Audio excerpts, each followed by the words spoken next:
I was and am obsessed with using words and stories to dissolve other people's struggles. Because when we hear on stage or in writing that someone else is experiencing what we've experienced, we laugh, we feel less alone. And I think that is magic. And I do think that humor is self-love. I think the ability to laugh at yourself is self-love. I'm Amy Jo Martin. Welcome to the Why Not Now show.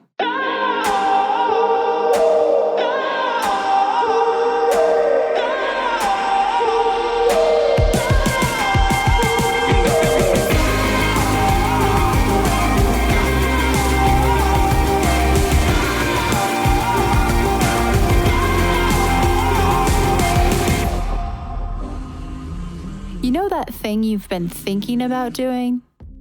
Yeah, that one. Why not now? Have you ever actually taken the time to ask yourself, what's stopping me? Let's talk it through. This is your chance to give that idea the attention it deserves and take action.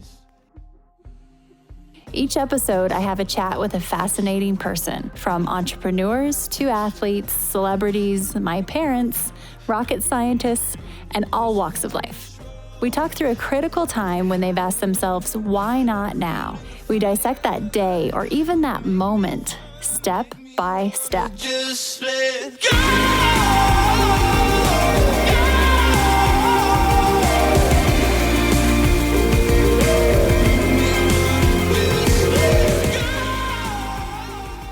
Talia Pollock is on the show today, and she is one of the most brilliant creatives I've met. And by creative, I mean multifaceted. She's a comedian, a brilliant copywriter, content creator, and brand builder. Maybe you've seen her on Good Morning America, Rachel Ray, or Dr. Oz, but nothing fancy ever starts fancy. We dive into this, and you will know what I mean. Nothing impressive ever starts impressive. Talia shares exactly how she got her start and what she did. Talia and I rewind, and you'll learn the very first steps she took when building her brand online, what she did when she had zero presence. And again, she's become one of the most creative content creators I have seen out there. And she talks through her tips and tricks. After experiencing her own health challenges, Talia somewhat innocently built a brand called Party in My Plants. And it just took off. Now, you have to hop online after you listen to this entire episode and Google Party in My Plants, and you'll see exactly what I'm talking about. Well, then came a time when she realized she had branded herself into a box, a maybe planter box, but she became known as the Plant Lady. People were literally stopping her on the streets of New York City and saying, "Oh, you're the Plant Lady." Now that's great branding, right? But she realized she's so much more than the Plant Lady. She wanted to be seen and fully show up as all of herself. So she made a shift, 1 degree at a time. And I worked with her through this process. She talks about how she transcended the Plant Lady stereotype. Now, Talia is still the Plant Lady, but she's a lot of other things too. And what she did when she started sharing more of herself in different angles, she opened up the opportunity to do more, to talk about more, to do other things, as well as talk about plants. Now, this may seem like it was an easy process from the outside looking in, but actually, people really loved the Plant Lady so much that it took strategy. It took some thinking through, and it took Talia getting over the fear of loosening a little bit of her grip on that brand that she created. In this episode, you will learn the basics of how to get started with your first step into the world of social communication, showing up as you, but you'll also learn how Talia has overcome some of the big roadblocks on her journey. And she's very candid. She shares her tips on how she comes up with creative content on the daily in a really unique way. She does not just sit down at a computer and force herself to get creative. And one of the topics that we tackle is the topic of time. It does take time to create content, to post it, to respond back and engage and communicate with your audience online. But there are some things you can do to make it more efficient and effective. We share those things too. One of the things you will learn from Talia that's so important is don't take yourself too seriously. In fact, when we don't take ourselves so seriously, oftentimes we're much more creative, we're much more effective, and we're able to make connections that end up converting. I hope you enjoy this chat with my Renegade student, Talia Pollock. How we spend our days is how we spend our lives. For me, being able to design my own day is a non-negotiable. As many of you know, I'm a bit of a time management nerd. So when I find something that allows me to be more efficient and more effective, I want to share it with everyone. So here's the scoop. I have a new tool in my productivity tool belt, and I'm a bit obsessed.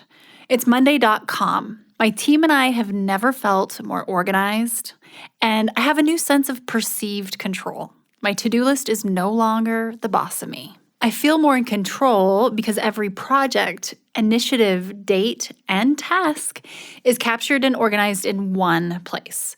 And my team is in the loop and involved every step of the way. With Monday.com, it's like I have a brand new operating system. There's no long list, and everything has its own home, its own deadline, its own team member that's assigned and associated, and it's color coordinated. We all have multifaceted jobs and businesses. There are many components to my business, and each and every one of them has its own compartment. Each division is always one click away. For example, my team and I have a dedicated board for this very podcast. Did you know there are 28 steps involved in getting one podcast to air? It's the same exact process every time. And it's a system. We have the various key steps mapped out as micro tasks. And this allows for my team and I to stay in lockstep every step of the way. With Monday.com, I can zoom out and see the big picture, a roadmap view from 30,000 feet. And a moment later, I can zoom in and focus on a specific micro task within a project, within a division of the company. I could go on and on about the features that Monday.com offers, one of which is I've built my social media content calendar inside of Monday.com. I finally have one that I actually use, that I like, and it's embedded into my overall Google Calendar. Another feature that I love is the Google Doc integration. You know I love a good spreadsheet.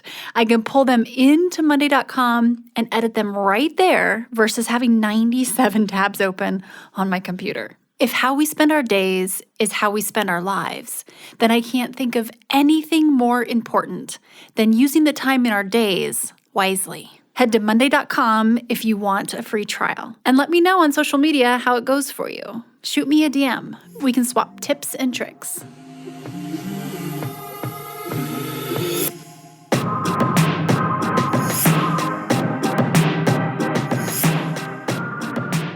Talia, welcome to the show. Thank you so much for joining me. It's an honor, and in the spirit of why not now, let's hop in. Can you tell me about a time when you had a big decision to make and you asked yourself, why not now? Okay. There's a lot of why not now moments in my life, in everyone's life, I think. But there's one moment more recently that just totally stands out that I can see it, I can smell it. You know, it's very visceral. So I'll go with that one. I was in my kitchen. I had just finished. I'd actually moved my computer from my office to my kitchen. It's a desktop computer.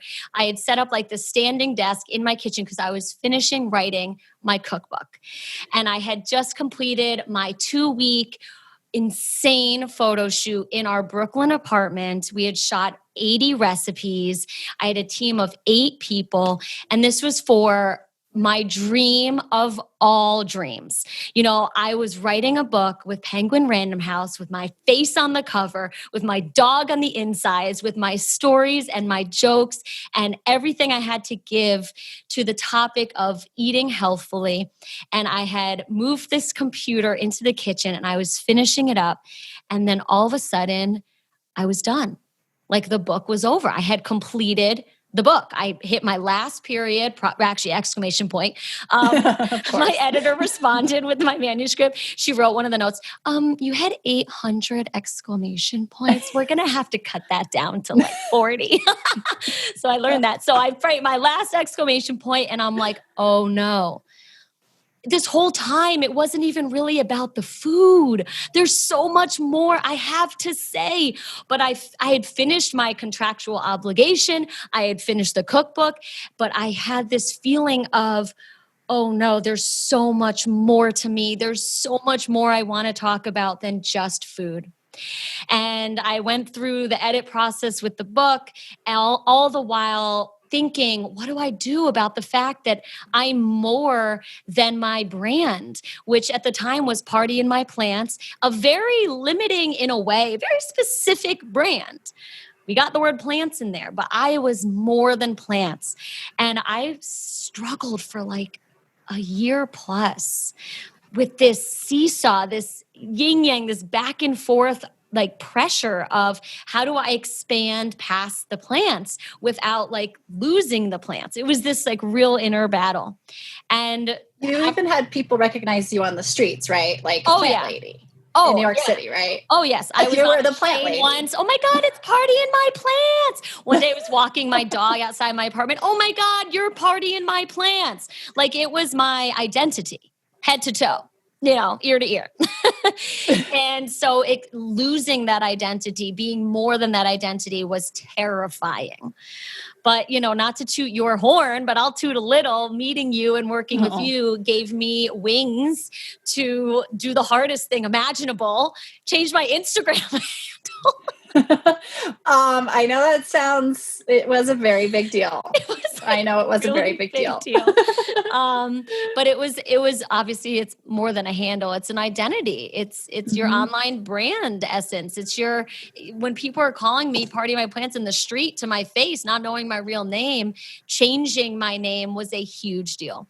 But I did lots of inner work, mustered it up, changed that handle to I'm Talia Pollock because I'm myself. I'm Talia Pollock. And the rest is history and the future, I guess. Oh, I love this story so much because it's like we think of brands as polished. First of all, for those listening, for sure you have to follow Talia because she's hilarious. She's so witty. You'll just see how she crafted this brand that was like incredible. And the Party in My Plants became a box, right? You're probably trying to stay in and keep yourself in. But what you just said is you are yourself. And so there's so many other facets to you. And that's actually what allows other people to connect even more at that who and why level. So I am so happy that Talia has come out of the box. Party in My Plants is a part, right? But important part. Totally. Yeah. But we just have so much fear around, shedding. It's really like shedding a label, for me, what I kept telling people was I felt like I was wearing a costume, because my brand is witty and funny and cute and silly. I felt like I was like in some sort of like, mascot costume. Like that's what it felt like. And I was like, no, there's a person inside the mascot. Like, but there was so much fear of stepping out of the mascot and being real me. But once I did it, it was obviously the right choice. Oh, that's awesome. And you're just now flying. And your background too, given you are creative and we all are, but you actually, studied and you're comedy and you have this energy about you that people want to connect with. I think sometimes it makes me think about like after when I first got started, kind of, I guess it was the second act of my career, but with helping Shaquille O'Neal was kind of the launch, embrace social media. I became that typecast too. It's like, oh, that's the lady who helped Shaquille. And I was like, after 10 years, like, no, I'm more than that, so. It's tough. The way I was describing it to my husband was that like, like David Schwimmer, right? Like he was Ross. We know him as Ross. It's impossible to think or see David Schwimmer's face and not think of Ross and his quirky, his amazing like physical humor. And we were on a break and all that. But when he decided like, I want to do more serious work, like the OJ, thing that he did, like that was phenomenal. But honestly, it was hard to see his face and not think, wait, Ross is pretending to be like the serious guy right now. And that's sort of how it felt to me, or at least the fear that like people would always think I'm plants, but I want to be more than plants. And it's challenging. Absolutely. And I think too, we didn't learn about this in school. We learned, I know studying classic marketing, brands are perfect. They are contrived, they're polished, they're static, they've got equity in their logos. And we're changing, we're messy, we're constantly evolving. So it gives us zero room to be who we are. And that brand we create can start to elbow out the real us. And then we have this alignment that isn't happening. And I know I've lived that. And it can really, the further apart you get who you are versus what you're kind of sharing, the story you're sharing, the more dangerous it can become. I know in my life, it kind of reached a extreme. And you have to start reconciling, right? But so let's talk about social. So I think what's interesting is you seem to just have content coming out of your veins. Like I just look at you and and you're so creative. But for people listening who are just not, they reach that point where they've got their phone in their hands and they're like, okay, I'm going to post something, and they're just blank. They just don't know what to do. They don't know where to start, especially with content. Do you have any ideas or little tips and tricks that you do? Because you're so creative. Oh, well, thank you. For me, it's just about sharing. Like, I don't think this whole like Instagram versus reality thing, that we see like Instagram versus reality, that drives me nuts because I don't understand why Instagram can't be reality. Why do they have to be separate things? So at least the way I treat my content creation is reality. I post as if I'm posting to friends because I am. I'm not trying to curate this perfect situation. Now, of course, when it comes to photos, maybe they're more elevated than like what, reality, quote unquote, photos, because it's kind of hard to take nice photos of yourself. But the essence of what's coming through the photos, the story, the thoughts, the intention is real. So I just go based on what I'm experiencing that day. I mean, truthfully, I've tried dozens of times to start like a content calendar and like get a system and be like, all right, Talia, today you're going to sit down and you're going to write a month's worth of content. Even if I'm like, I'm going to post this tomorrow, let's schedule it. I like usually don't even post it when it's scheduled because it's not aligned and authentic with what I'm actually experiencing. So my best stuff has just been in the moment, off the top of my head, boom, I'm sharing this almost as if I was like texting a group chat of my closest friends. I'm just like posting it for other friends. I love it. It's in the moment. It's like the energy is aligned too, because you can feel it when it's contrived or it's not coming through with a sense of like someone really owning what they're saying too. That confidence. Yeah. Totally. And I also often think about like, are my thoughts here going to educate, inspire, or entertain someone? Those are kind of the three categories that make my value balance buckets. There we go. My value balance buckets. Educate, entertain, and inspire is what I'm saying. Just indulgent. Is it just for me? Will it not really do anything? I want to move somebody in some way, shape, or form. I love it. I love it. So when you went through the Renegade Brand Bootcamp and you knew you wanted to start transcending the plant lady, the party in my plants. Right. And the thing about this is it takes a while to write a book. So this was brewing in you, but you still have to follow through with that deal. So the lag time can feel like a long time. But what I think is so cool is so many people think they kind of need to do a 180 when really it might just be a 10-degree shift in your trajectory. And then all of a sudden you end up in a completely different spot. But I know I kind of went through that too. I thought, I'm social. I can't do that anymore. I don't want to do that. And you kind of turn your back and you're throwing the baby out with the bathwater. But actually, there's so much about that if you just shift a few things. So what I'm getting at is, can you share your cauliflower line? Tell us about if pizza crust can be cauliflower. Yes. Well, I just love that. I mean, I wanted to throw the baby out with the bathwater a jillion times. Like I think you talked me off the baby bathwater ledge so many times. Sorry if that was analogy is offending anyone. I hope not.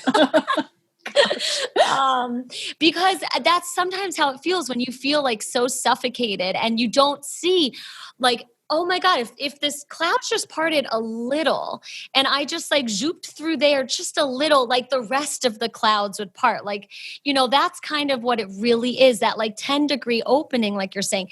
But when you're so stuck in the dark, then, or, you feel so stuck, you want to just bust through and freak out. So it was really helpful to have you, remind me a lot to just like, it's okay. Just like expand. And that was really, really helpful. So what was so awesome was that one of my keynote speeches and one of my favorite taglines is, if cauliflower can be pizza, you can be you. And I saw that meme going around about like, if cauliflower can be pizza, like you can go to work. If cauliflower can be pizza, like you can do anything, all these memes. And I was like, boom. And use that as inspiration for a keynote that I was getting booked for. And then also use that as a perfect bridge. Yes. Because what I wanted to expand from was not just being a plant lady, not just talking about food, not just helping people in their kitchen, but helping them in their life outside the kitchen. Because my whole intention with Party My Plants originally was that if you eat more plants, you'll have more energy to go live weller in the rest of your life. Now, when I finished the book, that was about eating the plants. And I wanted to now help people live weller in the rest of their life, live more energetically, authentically, joyfully. And so the cauliflower, if cauliflower can be pizza, you can be you, was that perfect dot connector. And it's so true. Like, look at cauliflower. What cauliflower's been able to do. It's incredible. It can be rice. Reinvention. It can be anything, right? I mean, broccoli is like sitting over there like, wow, like I really thought I had this market, but like I can't be all this stuff, And it could in a different way if it was That's what I always say in my speech is that like, broccoli's probably they're jealous. No, broccoli should just feel inspired by cauliflower's success and now go find its own avenue. Yes. Broccoli. Comparison to cauliflower is the thief of joy. You got to have your own route, right? Your own walk. Okay, so what's so cool, and one of the things that I love about your story is that you have built a presence online that you will take with you wherever you go, wherever you pivot. And when I say pivot, I actually mean pivoting more into yourself and sharing more of you, right? It's not like you're all of a sudden like, now I want to become a knitter. No, you're just sharing more, and maybe you will. That's fine. But this platform is equity that you will always have to bridge you and transfer into whatever you do next. So you get to take it with you. And I think that's, I when we work with a lot of different people and you've seen different students, Renegade students, what you're doing now, obviously that's great and important. Maybe you're a real estate agent or a financial coach or doctor or have a small business. But regardless, as you build and share more of who you are and why you do what you do, you're going to have that when you shift or if you decide you want to do something else. So bravo to you for investing in yourself. Oh, thanks. Yeah, I mean, I don't really resonate with the term pivot for exactly how you just described it. Because pivoting to me makes me think like, okay, I started a bakery and now I want to go to law school. Like, it's a completely different world. That's what to me a pivot is. It's like a big change. what you helped me do was just open up, just go beyond, transcend the plants and show more of the person behind the plants. And that was huge and liberating. And it's really silly in a way how fearful I was to do that. But it's real. It's relatable. It's true. We feel that way. Like, I have a lot of friends who feel nervous to post photos, if they're food bloggers, of their face. Yes. They're like, oh, my audience doesn't like that. And it's like, that's just, it's a real fear when most of our lives are so online. Our online presence is like, it's a thing. All right, everyone, I've got an announcement. As of today, we are officially enrolling for the 2021 Renegade Accelerator Program, formerly called the Renegade Brand Bootcamp. Okay, so who is this program for? What is it? The Renegade Accelerator is for driven female leaders, executives, and entrepreneurs ready to massively increase their impact and income. The program is for like-minded, like-hearted women all over the globe. The experience is intimate, live, real-time, virtual, and it's led by me. Our curriculum is equal parts education, practical education, collaboration, and accountability. In the accelerator, you'll learn directly from me, and I share everything I've learned over the past 20 years in business. We meet in real time to learn, discuss, and grow together. This is high touch. I'll teach you a variety of things, from personal branding to the business side of public speaking, podcasting, publishing, marketing partnerships, how to productize your intellectual property, and we even talk about investing. I teach you all about the different types of investing in order to build your personal wealth. You will also learn the renegade mentality, which is a key ingredient in your success to generate real results. This program is the career love of my life because I get to curate a mosaic of driven, like-minded, like-hearted women who come together to lift each other and themselves up to the next level. After the Renegade Accelerator, you become a member of my top-level alumni community. This group of unmatched women who are making a positive impact is personally curated by me. The relationship building and networking opportunities are endless, and this collective of real, valuable connections will be something that you have forever. If you're at the point where you are ready to take action and accelerate, head to renegadeaccelerator.com. You can sign up for more information where I will guide you in determining if the program and the timing is right for you. If not you, then who? And if not now, then when? Why not now? Head to renegadeaccelerator.com.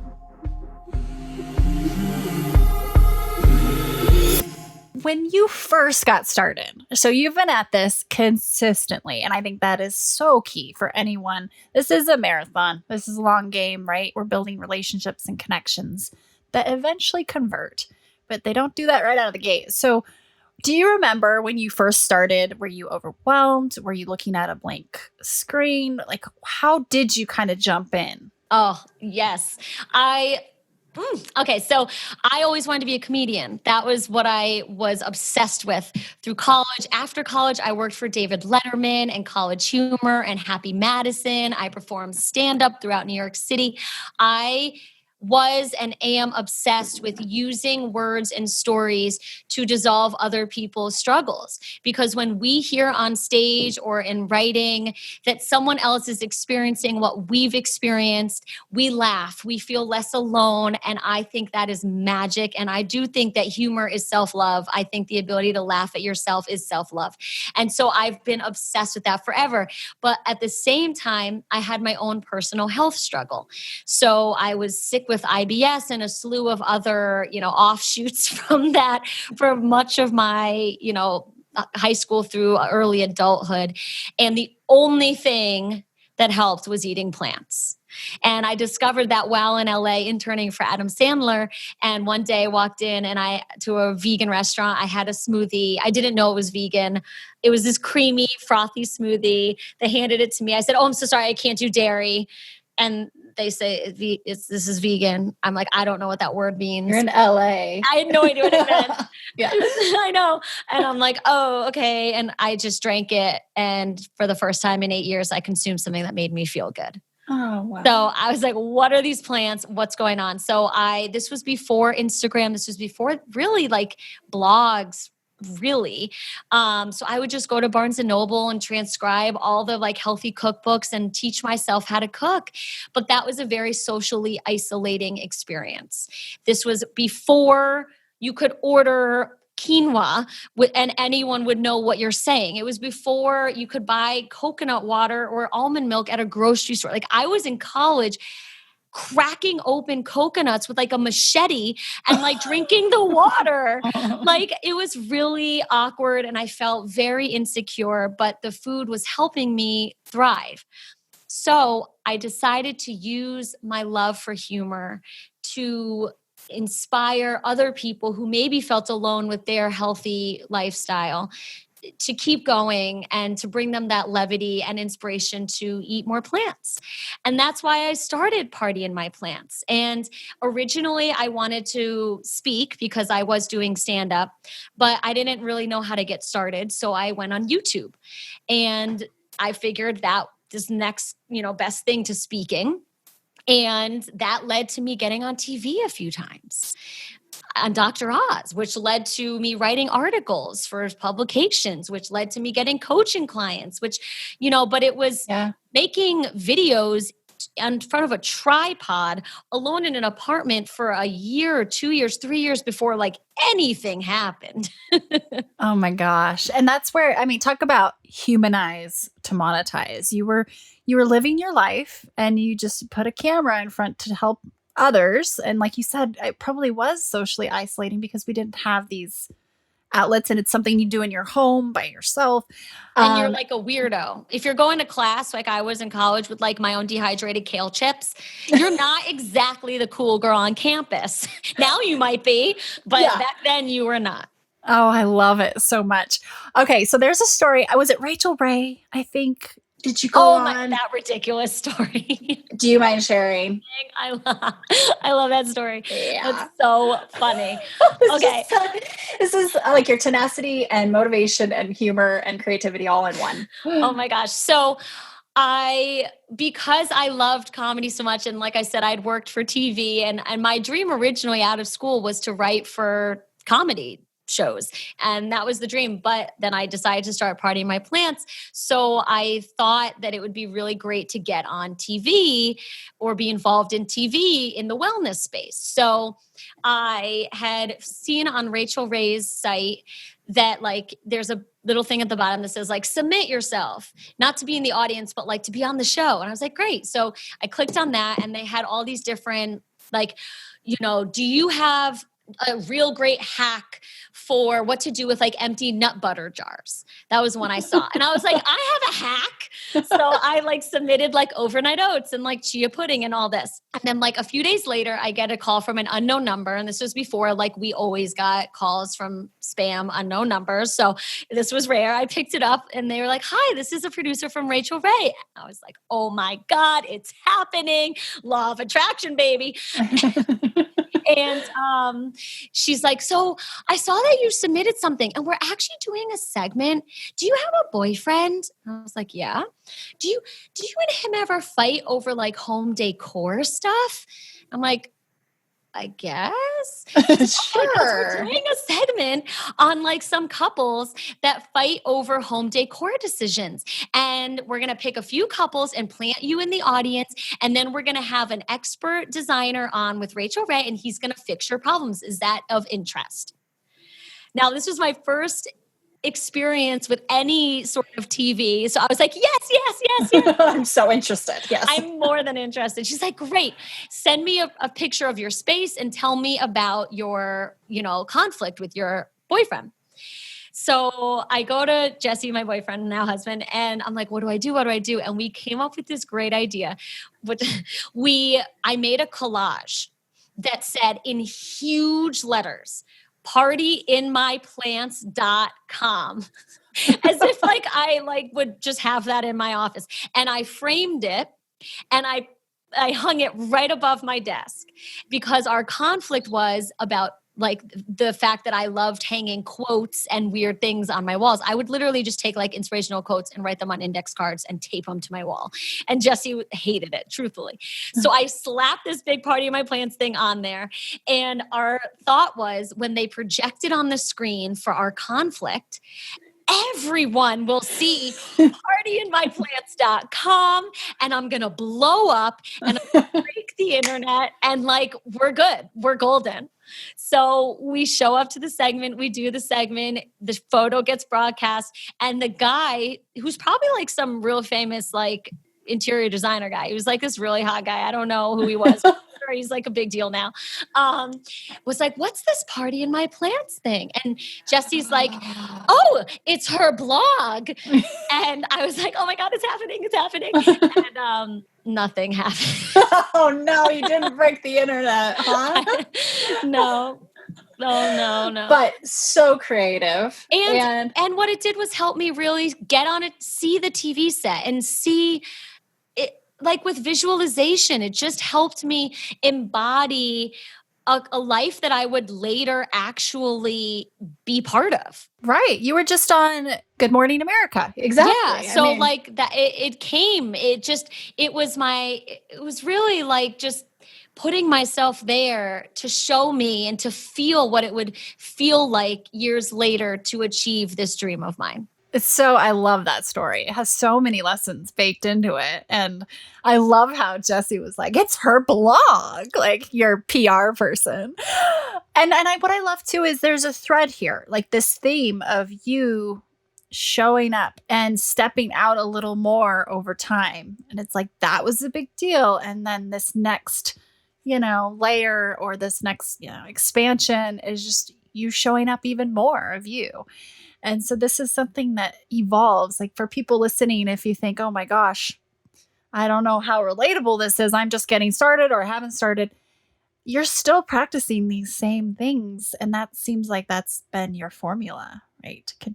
Well, speaking of formula, during the boot camp, you gave us an exercise or assignment of like choosing our brand essence or like identifying it, naming it. And you threw a bunch of words up on the board of the Zoom board and you just kind of had them there. And I read the list and my whole body like radiated when I saw loyalty, which is a word I had really never like, it wasn't like a common word in my lexicon, but I saw loyalty and I wrote it down. Like I was like vibrating and it hit me later that day that like my whole brand essence is self-loyalty. And I've not been able to shake that, nor have I wanted to, from the moment you opened my eyes to that word since. And that's what you just said, that the whole thread is just, being self-loyal. That's what it is. I think if there's any key to my success or anyone's success, really, it's self-loyalty. It's being more loyal to yourself than your fears. It's being more loyal to yourself than what you think your followers need or want, like it's just, that's it, staying loyal to yourself. So that's really what the brand's been and where it's going. That's so exciting. So exciting. It's your strategy. I mean, self-loyalty is a damn good strategy. Like it is, right? You can't go wrong.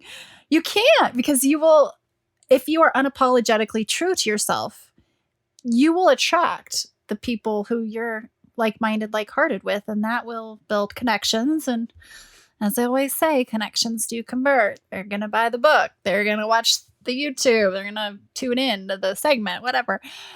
Oh, I love it. So, okay, I know you have so much going on.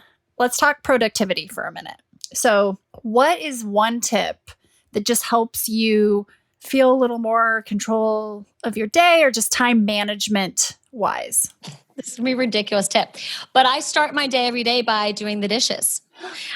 To me, that gives me a sense of accomplishment before the sun has even come up. Like lately, the sun rises later.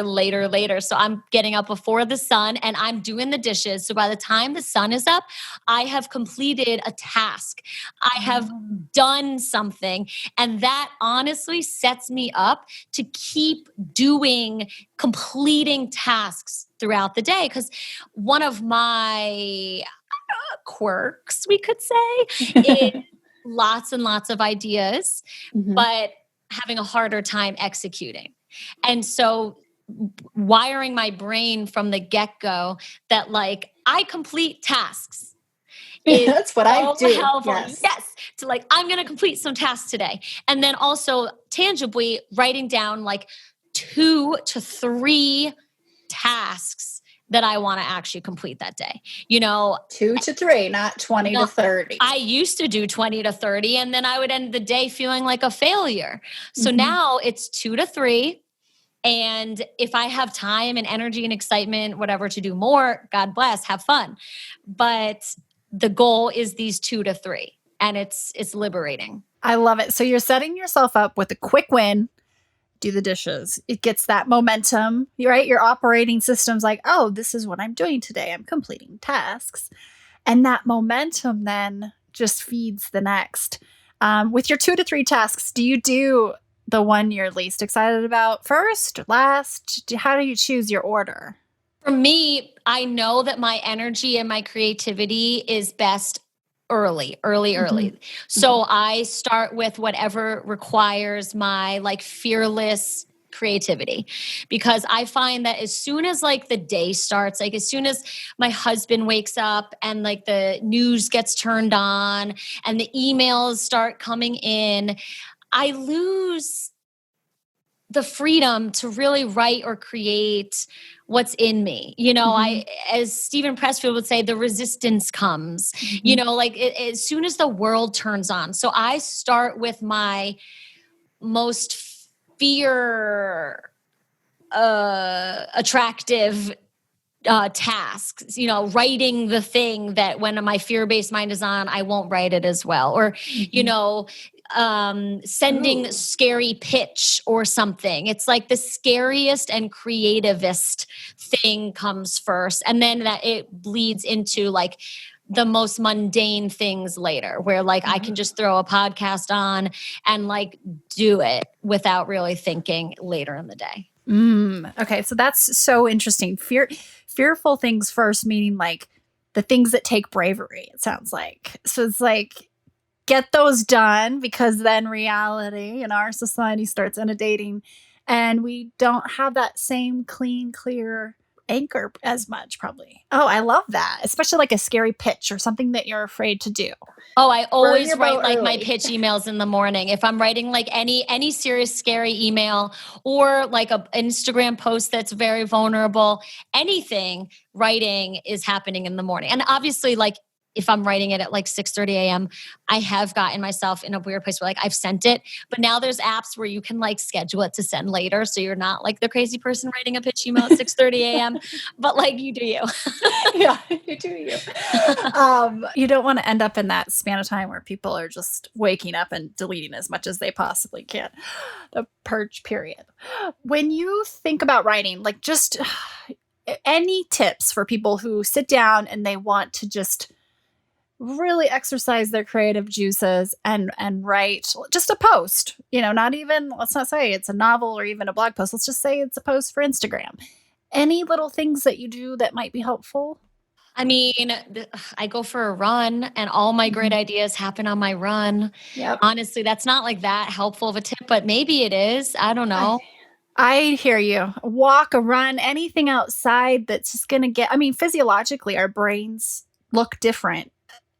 They don't just look, they act and behave differently. Super medical, like scientific terms here. I've seen pictures side by sides, like someone who's just went for a 30-minute walk and then someone who's been sitting for 30 minutes. And so that's why people have walking meetings too, but makes so much sense. So, okay, movement. Yeah, well, you taught me also the gift of voice memos. Or I hadn't really been doing voice messaging till I met you, and you're like the queen of voice memoing. Which you can do on walks. Yes, so I voice memo myself every time I go for walks. It's like, really, the minute I get out there, again, that fear, a lot of it for me, I think with creativity is detaching from the fear. And by fear, I mean worries of what other people will think of you, comparison thoughts, I'm not good enough thoughts, this sucks, this is not helpful, I don't know, like anything. You need to separate from that. And I love Stephen Pressfield. I have this written on my gym mirror downstairs in our little basement. It's I think the quote is like, working out is not about like exercise, it's about beating resistance, literally. Because when you lift weights, that's resistance. So he works out every day to learn and remind himself what it feels like to beat resistance. And so when I'm running or walking, I'm recording all these voice notes to myself with all the ideas. And usually it's just like one thing that happens that could start a post. Like one day I was running down a hill and a man was walking up it.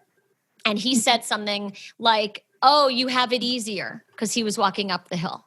Oh, okay. And that was it. And I'm like, interesting. It's all about perspective.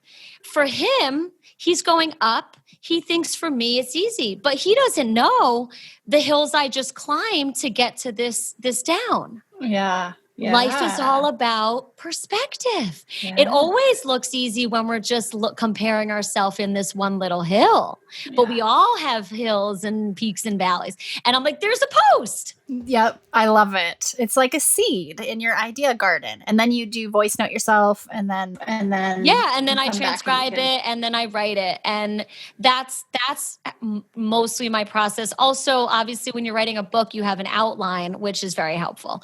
But I would say, I guess, just collecting ideas like that all the time. You know, like I keep 12 running different journals of little nuggets, like just that one comment of him saying, "Oh, it's easier for you." I was like, that's the way we look at life. We see stuff on Instagram and we think, oh, their life is better, but we don't see the hills they climb to get to the life is great part. Yep. And so just little seeds, just they're valuable.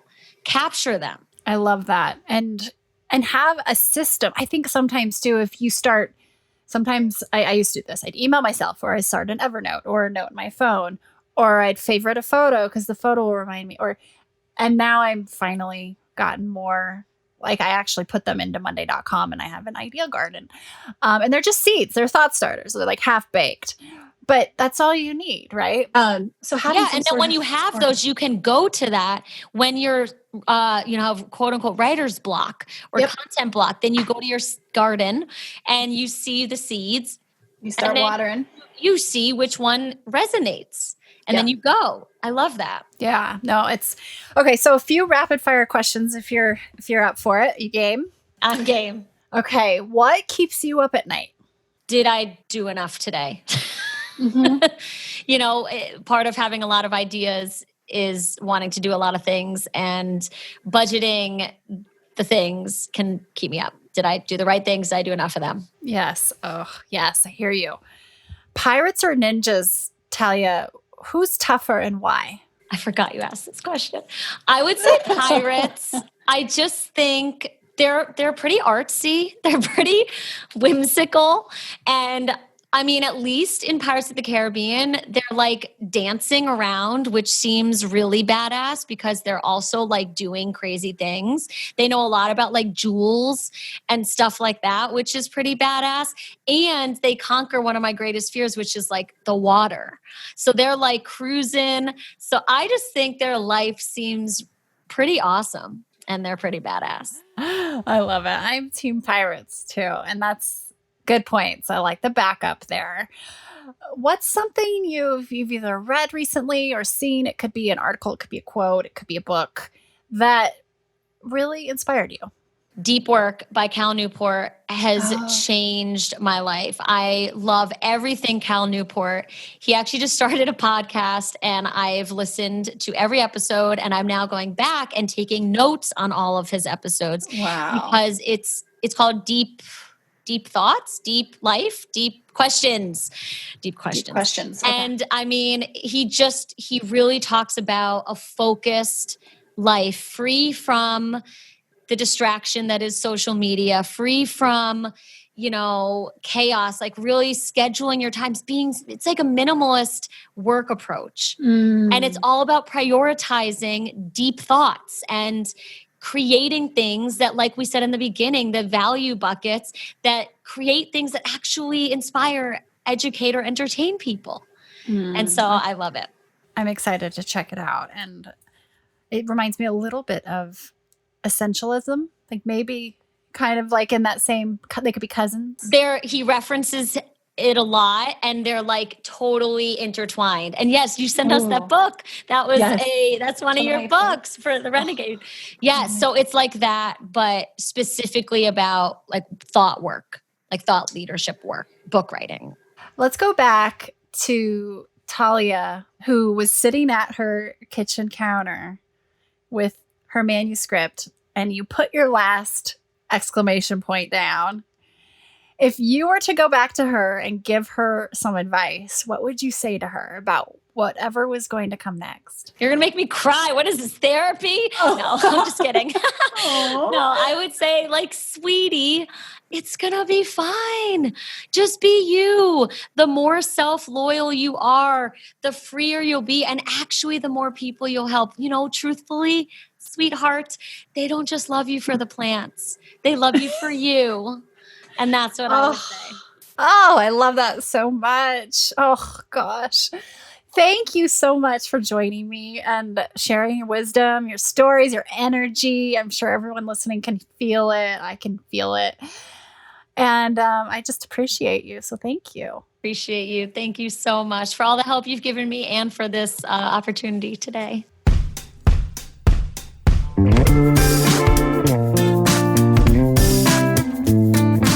Hey everyone, thanks for listening to the show.